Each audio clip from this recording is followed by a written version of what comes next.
The confirmed case arrived in the Philippines from Wuhan, China, via Hong Kong last January 21, 2020.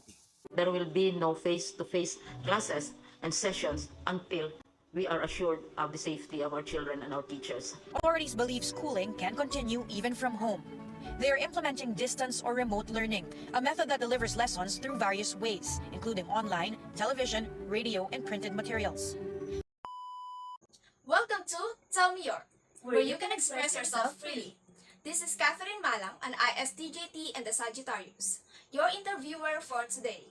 And this is Milana Rivera, an ISFP and a Pisces, your second interviewer for today.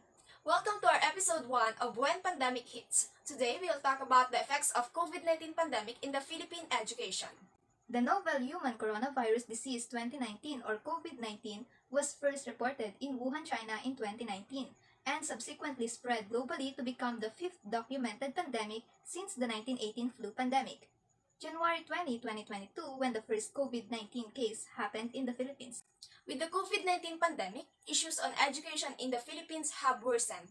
To address them, the Department of Education has used distance learning modes, while also applying blended learning programs. These include online classes, printouts, and lessons via television and social media platforms. Although many students and teachers prefer face-to-face classes, they have to adapt to online education as alternative learning.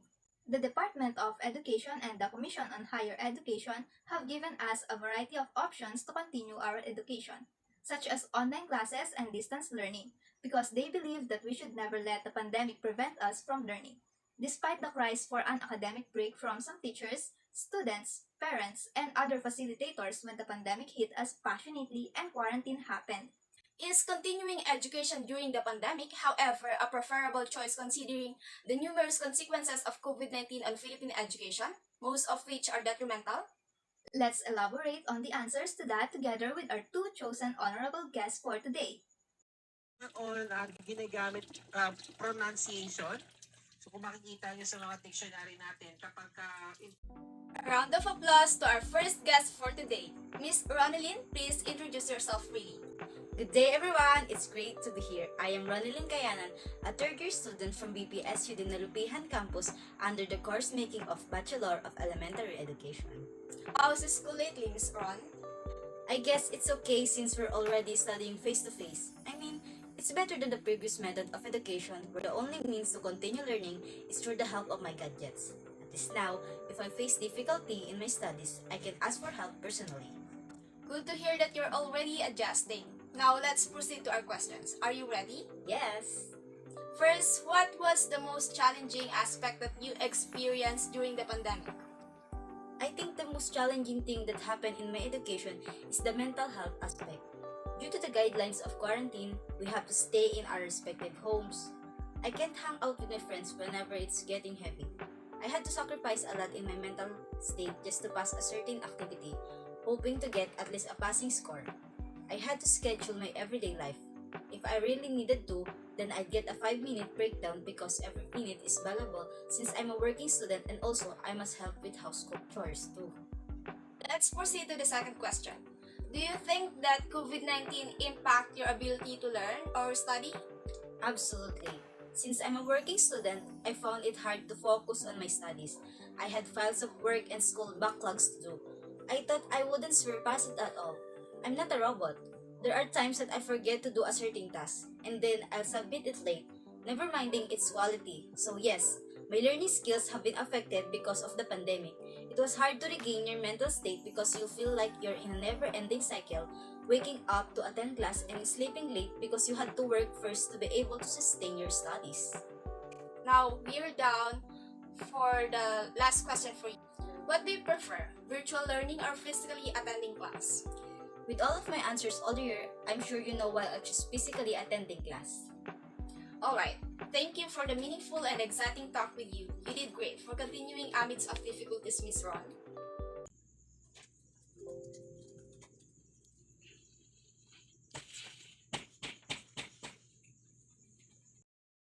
What a great talk with partner Kat and Miss Ron. Now, let's proceed to our next honorable guest. Let's all welcome Teacher Rafael Tuazon. Please introduce yourself freely, sir. Good day everyone. Thank you for having me here today. I do appreciate it again. I am Rafa Altuazon, an elementary teacher from Dinalapihan Elementary School. It's our pleasure to have you here, sir. So, how's school lately? Now that we're face to face, it's so good to be back, teaching my students personally. However, the precautions in COVID-19 would never disappear. We must always keep in our mind the safety of ourselves and our pupils. Absolutely, sir.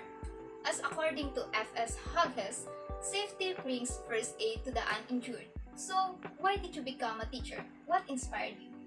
I always imagine myself in the front of the class, imparting my acquired knowledge to all of my students. That's when I said to myself, I'm going to be a teacher someday. Then, look at me now. What has been the biggest challenge for you during the pandemic and why? It's hard to connect to my students, yes. We met in a particular apps like Messenger and Google Meet, but I'm never sure what they've been doing across their mobile screens. That's right. We never know if they're just sleeping while you're discussing. What do you miss about teaching in person? Of course, my students. As a teacher, what do you prefer? Virtual learning or physically attending class?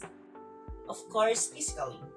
No matter how stressing it would be, teaching is nothing without the people you want to impart knowledge with. Right, sir. Thank you for the impactful and amazing talk with you. Thank you. Thank you very much, Miss Ron and Saraf. It was a great experience. With all the talk earlier, one thing's for sure.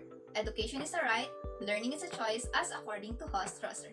Don't let anything hinder your ability to succeed. Again, this is Kat. And Milana, Sincerely yours, Intel Mior. Thank you for watching.